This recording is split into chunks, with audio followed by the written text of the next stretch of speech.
आपके हमारे channel DG वेदा में स्वागत है। तो पिछले वीडियो में हमने देखा था कि हम लोगों ने कंपाउंड तक पढ़ा था। आज हम लोग मिक्सचर के बारे में पढ़ेंगे।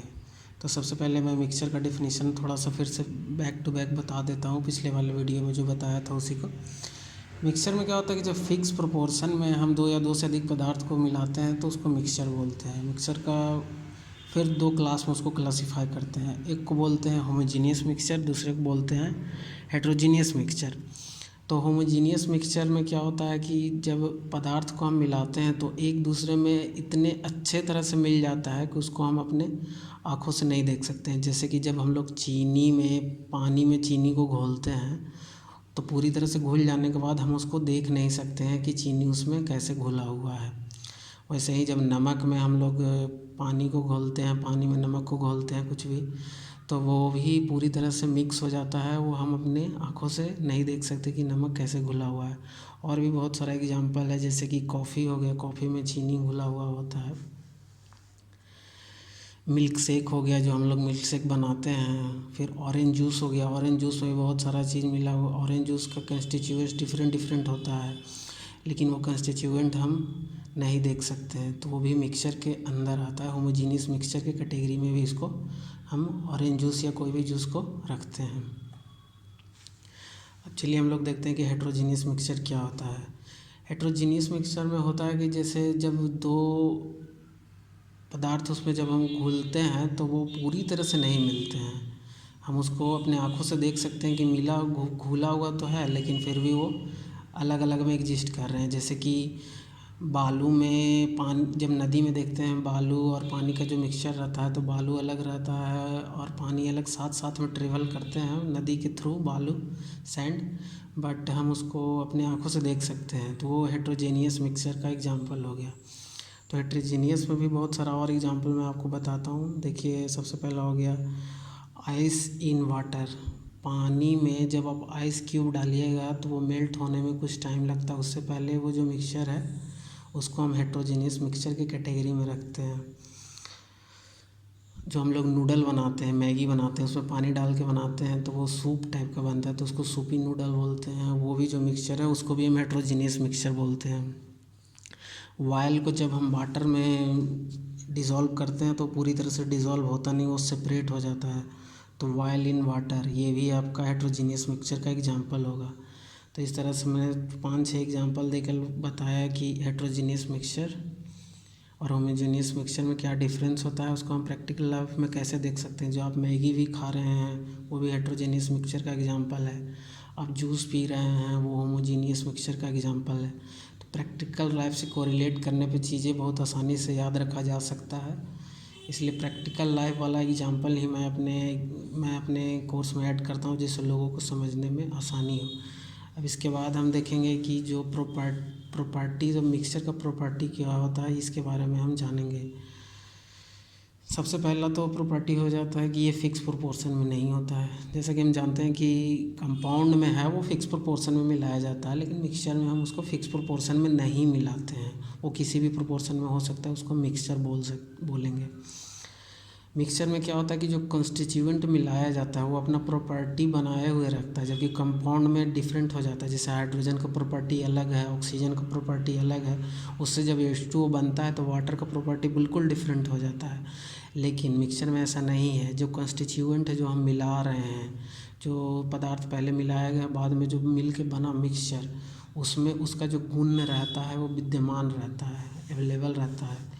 तो इसी ये दो बेसिक प्रॉपर्टी हो गया मिक्सचर के। अब आगे चलते हैं कि टाइप ऑफ मिक्सचर कितने टाइप का मिक्सचर होता है। तो सबसे पहले हम बताएंगे, जब दो ठोस को डिज़ोल्व करते हैं वाटर में तो एक तरह का मिक्सचर बनता है। दो लिक्विड को आपस में डिज़ोल्व करते हैं तो वही मिक्सचर बनता है। Mixture of solid in liquid, एक सॉलिड को एक लिक्विड में मिक्स करते हैं तो वही मिक्सचर बनता है। Two solids not dissolve in water, दो ऐसे सॉलिड जो वाटर में डिज़ोल्व नहीं हो रहे हैं। जैसे में ये नदी में आप देखिएगा तो रेत मिट्टी ये सब उसमें नहीं घुल सकते हैं, तो वो इस वाले कैटेगरी में आएगा।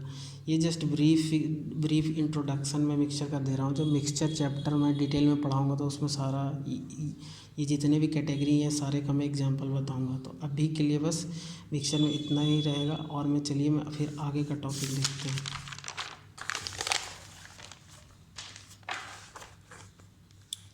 अब देखिए कि जैसे मिक्सचर में अब जो मिक्स हो गए हैं उसको अलग करने का डिफरेंट डिफरेंट टेक्निक है। तो हम देखते हैं कि कैसे कौन कौन से टेक्निक यूज करके हम उसको अलग कर सकते हैं। तो सबसे पहले हम सब्लिमेशन देखेंगे।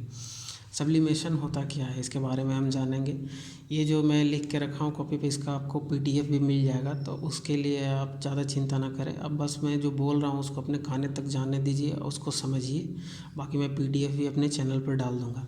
तो सबसे पहले मैं आपको सब्लिमेशन बताता हूँ कि सब्लिमेशन होता क्या है। सब्लिमेशन को हिंदी में बोलते हैं ऊर्ध्वपातन।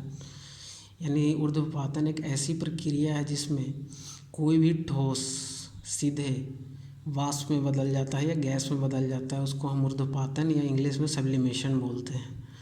जो सबसे अच्छा इसका एग्जांपल है कपूर। कपूर को आप खुले में छोड़ दीजिएगा तो वो उड़ जाएगा।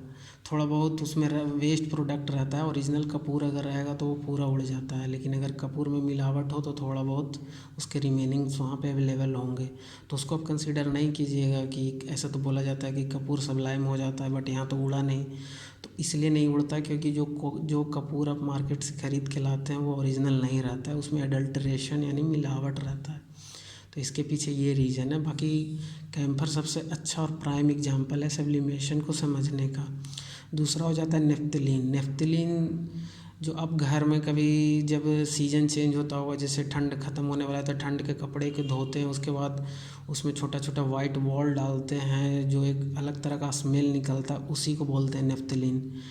इधर लोकल लैंग्वेज में उसको फिनाइल का गोली भी बोला जाता है। बेसिकली वही नेफ्थलीन है। उसको हम लोग अपने कपड़े में रखते हैं तो वो धीरे धीरे सब्लाइम होता है और एक कपड़े में अच्छा सा मतलब गंध भी आ जाता है, और वो एक वहाँ पे बैक्टीरिया भी, जैसे कपड़े को बंद करके रखेंगे तो बैक्टीरिया शायद पनप सकता है नमी की वजह से, तो वो भी नहीं पनपते देता है। तो ये दो बहुत अच्छा एग्जांपल है जो हमारे आसपास में। एक हो गया नेफ्थलीन और दूसरा हो गया कैम्फर। तीसरे आयोडीन भी सब्लाइम होता है। आप जो नमक खाते हैं उसमें आयोडीन मिक्स रहता है। उसको जब आयोडीन के आप जब सेपरेट फॉर्म में जब यूज कीजिएगा तो वो भी आयोडीन भी सब्लाइम हो जाता है। उसको जब आप खुले में छोड़िएगा तो वो गैस में चेंज हो जाता है। तो this is all about sublimation. Now एक एग्जांपल छूट गया, वो भी बता देता हूँ। अमोनियम क्लोराइड, ये भी सब्लिमेशन को शो करता है। इसके बाद हम लोग आ जाते हैं दूसरा क्रिस्टलाइजेशन। क्रिस्टलाइजेशन का देखिए मैं सबसे एकदम प्रैक्टिकली बताता हूँ कि क्रिस्टलाइजेशन क्या होता है। कभी कभी आपने देखा हो कि घर में गर्मी के दिनों में गुड़ रखा हुआ रहता है, वो पिघल जाता है। उसके बाद क्या होता है कि जब ठंड आती है तो धीरे धीरे रवे में परिवर्तित हो जाता है। तो यही इसी प्रोसेस को क्रिस्टलाइजेशन बोलते हैं। मतलब कि पहले वो लिक्विड में चेंज किया जाता है। सर्टेन जैसे सारे एलिमेंट जब हम ओर से एक्सट्रैक्ट करते हैं तो डिफरेंट डिफरेंट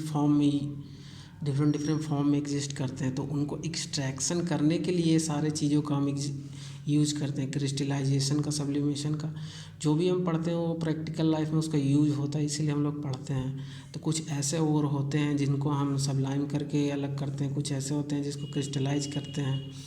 तो इसका सबसे बढ़िया है कॉपर सल्फेट। कॉपर सल्फेट के हॉट सॉल्यूशन से हम कॉपर एक्सट्रैक्ट करते हैं। तो ये हो गया क्रिस्टलाइजेशन। इसमें 3 प्रोसेस और है, वो मैं आगे वाले वीडियो में बताऊंगा। यहाँ तक अगर आपको कोई परेशानी है, किसी तरह का डाउट है तो आप कमेंट में पूछ सकते हैं। तो ये मिक्सचर का थोड़ा सा रिमेनिंग पार्ट रह गया है। वह तीन तरीके से और हम लोग मिक्सचर को सेपरेट करते हैं, वो हम लोग अगले वीडियो में देखेंगे। तो अगर आपको ये वीडियो अच्छा लग रहा हो और आपको समझ में आ रहा हो, मैं हर सर जो भी पढ़ाऊँगा वो प्रैक्टिकल एग्जांपल दे के पढ़ाऊँगा ताकि आपको समझने में परेशानी ना हो। प्रैक्टिकली एग्जांपल से समझने में आसानी होती है। बाकी लैंग्वेज तो आपको NCERT के बुक में मिल ही जाएगा। वहाँ मैं जो भी पढ़ाऊँगा वो NCERT बेस्ड रहेगा। मैं NCERT को ही फॉलो कर रहा हूँ। 6th क्लास से 10th क्लास तक का जितना भी साइंस का टॉपिक है मैं एक एक करके कंप्लीट करूँगा। उसका वीडियो आपको प्रोवाइड कराऊँगा। उसके डिस्क्रिप्शन में मैं आपका मैं डेफिनेशन वगैरह लिखा हूँ इसका मैं PDF भी आपको प्रोवाइड करा दूँगा। तो वीडियो देखने के लिए आपका बहुत बहुत धन्यवाद। आपका दिन शुभ हो।